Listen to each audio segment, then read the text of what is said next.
Alhamdulillahirabbil alamin wassalatu wassalamu ala anbiya wal mursalin wa ala alihi wa sahbihi ajmain.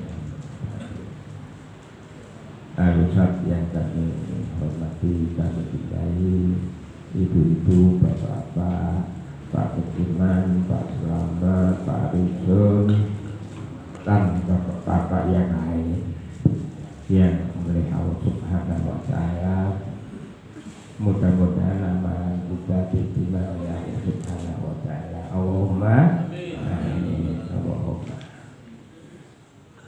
Yang satu, dua, tiga. Mengapa luar biasa? Karena yang disampaikan biasa luar biasa. Aku mungkin bukan cuma lagi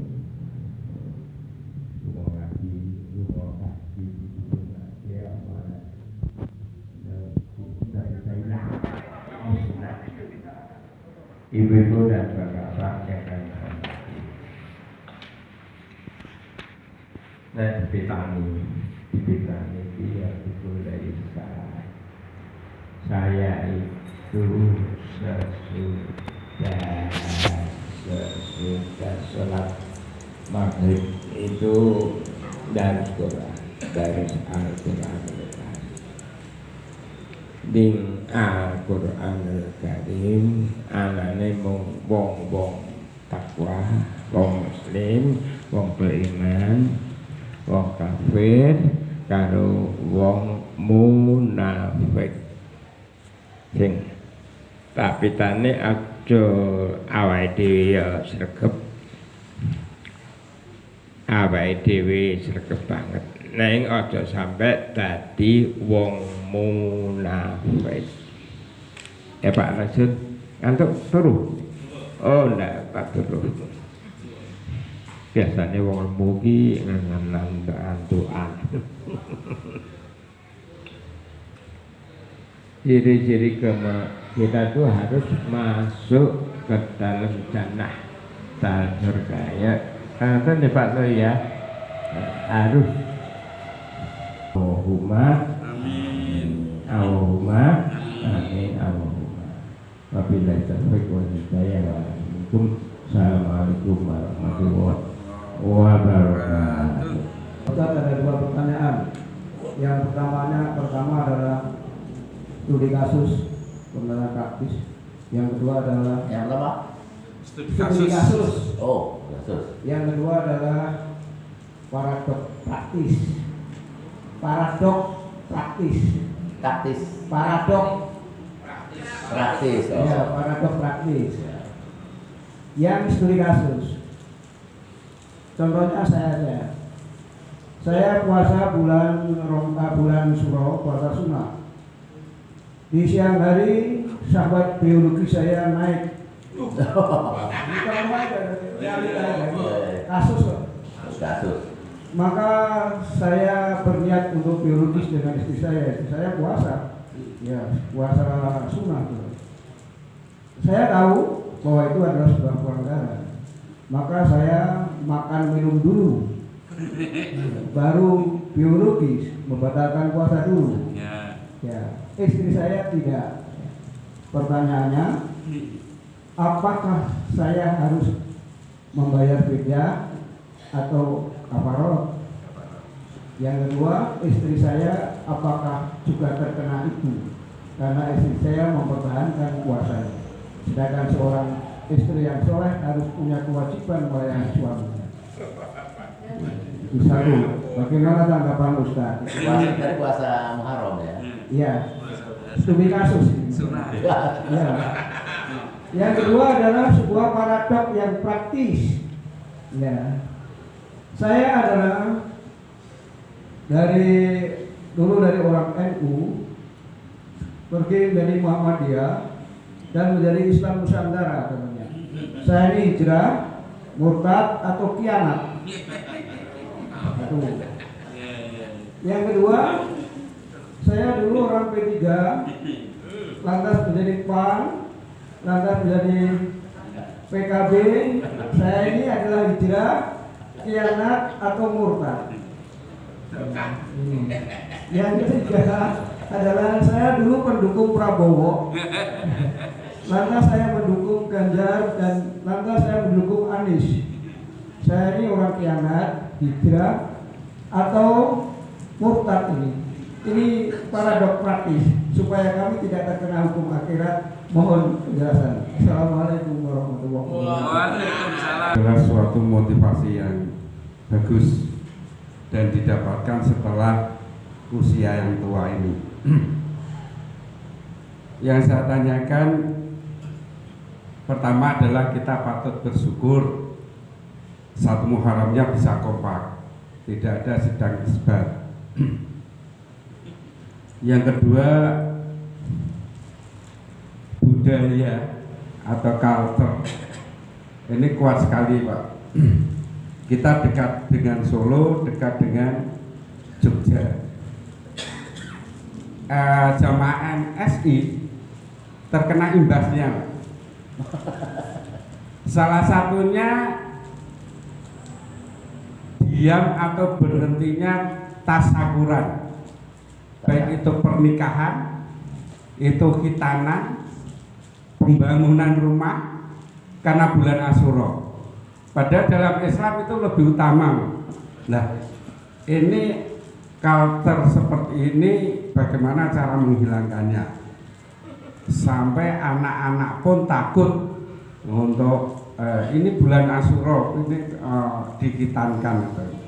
Nah, hal-hal yang seperti itu kan masih banyak karena setelah bulan Asyura ini tidak ada undangan pernikahan. Nah ini mohon penjelasan. Wassalamualaikum warahmatullahi wabarakatuh. Alhamdulillahirrahmanirrahim. Ya, ini saya mau tanyakan ini tentang kemajuan zaman. Kalau dihubungkan dengan Asyura itu cara untuk perayaannya itu kan kita tidak bisa lepas dari kemajuan zaman ini, Pak. Itu kalau dikolaborasikan dengan zaman dulu, amalan-amalan amalan-amalan Asyura dengan kemajuan zaman ini, apakah masih bisa dilaksanakan? Itu karena negara Islam yang jadi panutan itu aja sudah berubah jauh nih, Pak. Ini gimana ini menurut syariat yang ada itu, Pak? Terima kasih. Wassalamualaikum warahmatullahi wabarakatuh. Assalamualaikum warahmatullahi wabarakatuh. Alhamdulillah pagi hari ini kita dapat pencerahan tentang pasca puasa Tasu'a dan Asyura. Alhamdulillah sudah dapat kita laksanakan bersama. Bagi yang melaksanakan, mudah-mudahan Allah meridhoi dan benar-benar insya Allah dosa-dosa kita diampuni oleh Allah Subhanahu wa Ta'ala. Amin ya Rabbal Alamin. Kemudian apa paskanya ini? Setelah puasa carane wis resik-resik nyuwun ngapura. Ya. Makanya kita harus meningkatkan amal ibadah. Nah ini kadang-kadang kita akan terkecoh dengan adat istiadat itu tadi. Ya, jadi adat apa dusan itu kan resik-resik ngeresiki, tapi salah kaprahnya ya malah dudu mahram bareng-bareng. Lah ini ya sudah salah kaprahnya, padahal bersih, membersihkan, ngedusi lahir batinnya biar dosane resik, atine resik, nata resik, memperbanyak istighfar. Karena dalam Asyura itu kan banyak Allah melimpahkan maghfirahnya. Nabi Adam alaihissalam juga diampuni dosanya di 10 Muharram. Nabi Dawud, kemudian kemenangan Nabi Musa, Nabi Nuh, ini banyak kejadian kemenangan pada kaum yang beriman. Makanya intinya kita tetap ngakoni salahin. Ya Allah, aku tidak pantas kalau memasuki surga, tapi aku ora kuat menahan siksa api neraka. Ilahi nas tulil firdausi ahla. Ini kita lantunkan dengan penuh perasaan. Wa aku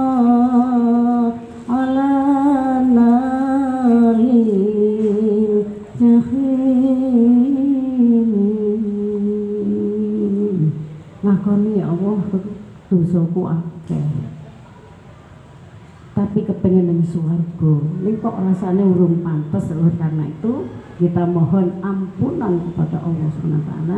Pasca ini memperbanyak istighfar.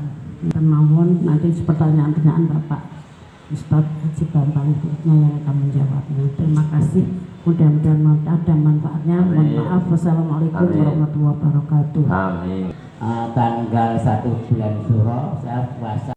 Itu ya, itu salah jelas itu. Nah ini semua menyaksikan, tidak hanya Ustadz Wandi yang menanya kemarin dan juga yang lain, semua menyaksikan bahwa itu puasa salah.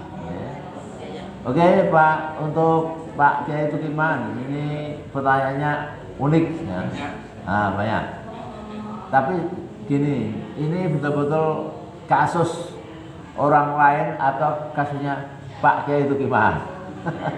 Kalau Pak Tukiman itu salut karena sudah 7 tahun masih kuat, ya.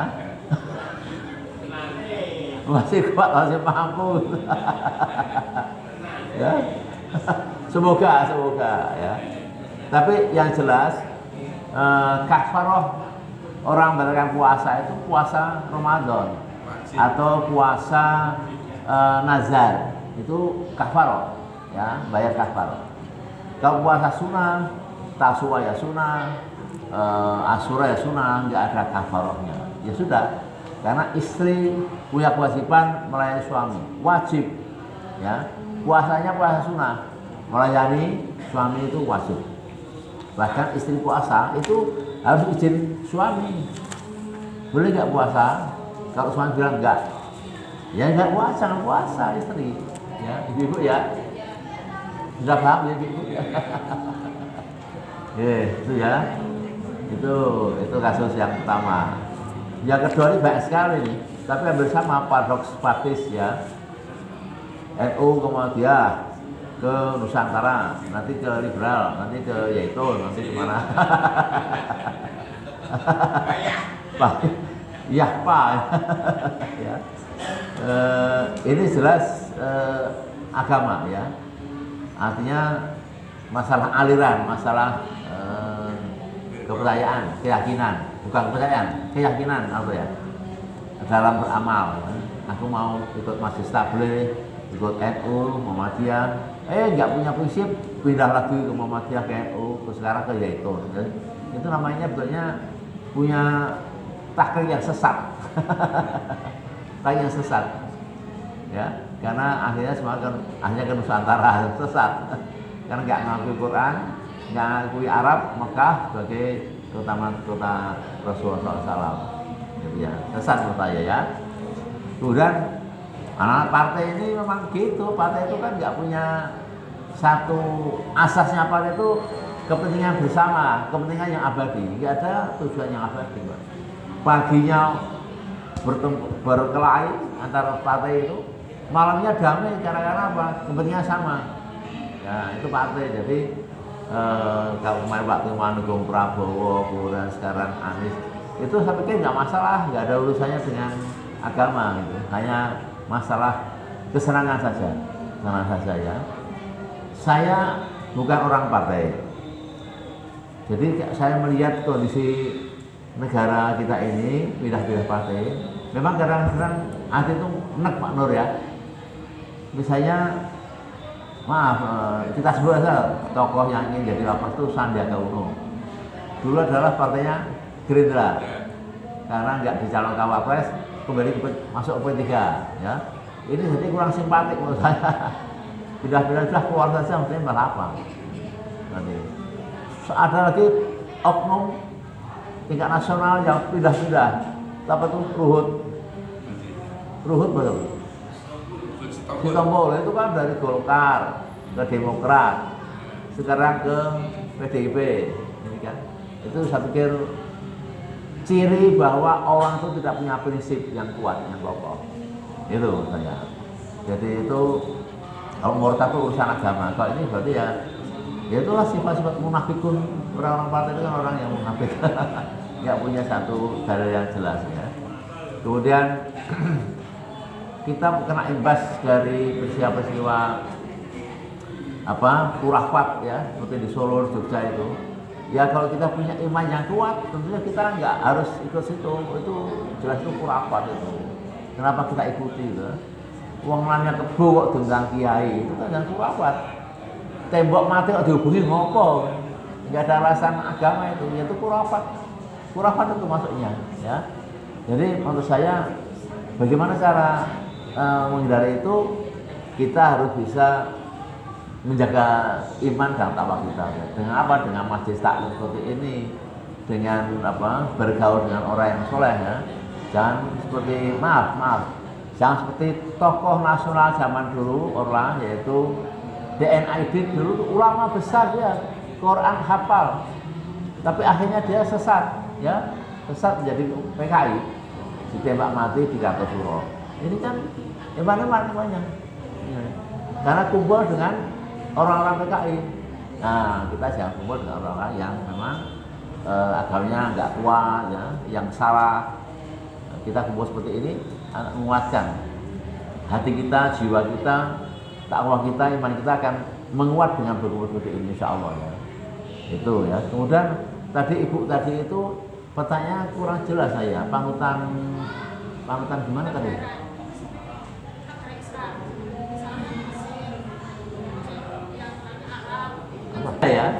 Budaya adat istiadat tadi Bunyai juga katakan apa tadi ya, istilahnya salah kaprah. Nah, istilah salah kaprah, budaya yang masuk ke kita ini budaya yang salah kaprah. Kenapa salah kaprah?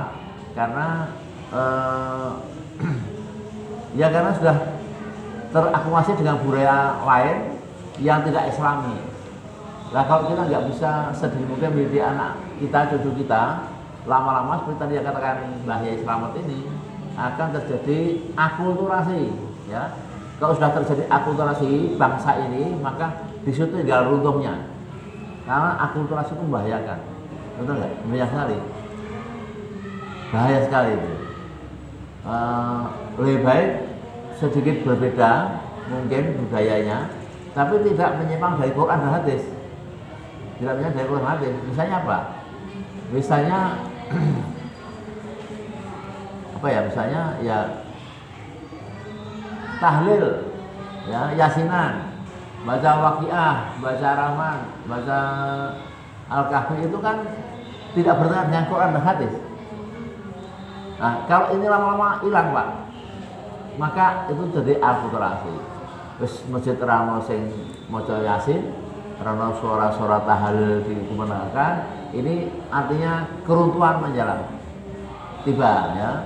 Dan itulah yang disebut dengan budaya yang hilang, budaya Islam yang hilang. Dan itu akan terjadi. Kapan itu akan terjadi? Ya tinggal nunggu waktunya saja. Karena Nabi sudah katakan masa nubuwah itu hanya akan dilakukan 9 tahun. Kalau mati-matinya begini, Pak, Islam itu hanya akan berusia 1500 tahun. Islam itu hatinya sahih, dikaji dari seluruh sanadnya itu sahih. Islam hanya akan hidup 1500 tahun. Sekarang kita sudah di posisi 1445 tahun. Berarti dunia Islam itu tinggal berapa? 55 tahun. Betul enggak? 1500 kurangi 1445 berapa? 55, Pak, ya? 55 kurangi 9 tahun berapa?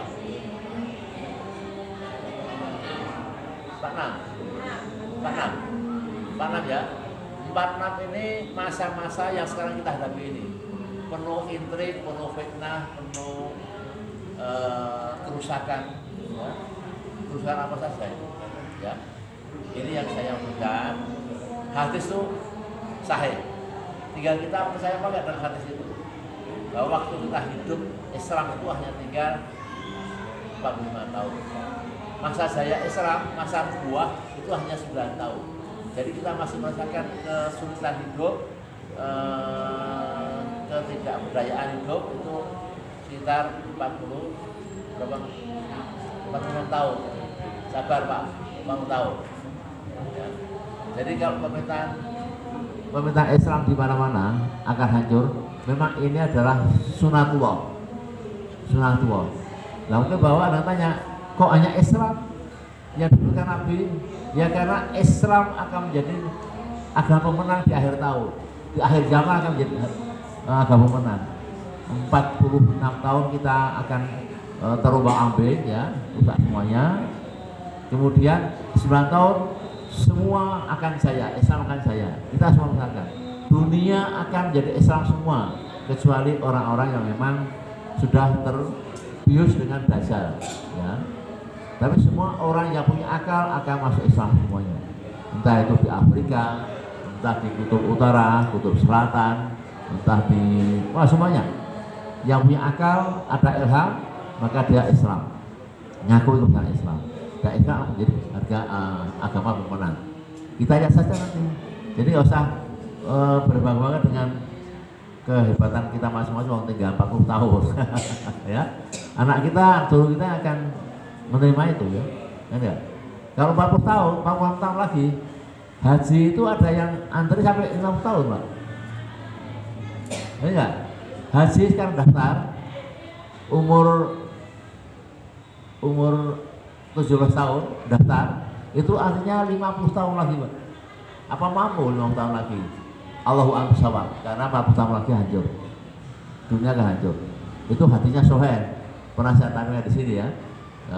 Besok kapan kita tayang ulang ya Pak Nur ya. Bangga itu dari akhir ceramah pagi ini, semoga ada manfaatnya. Yang benar, nah hak itu dari Allah, Rasul. Yang tidak benar datang dari saya. Wassalamualaikum warahmatullahi wabarakatuh.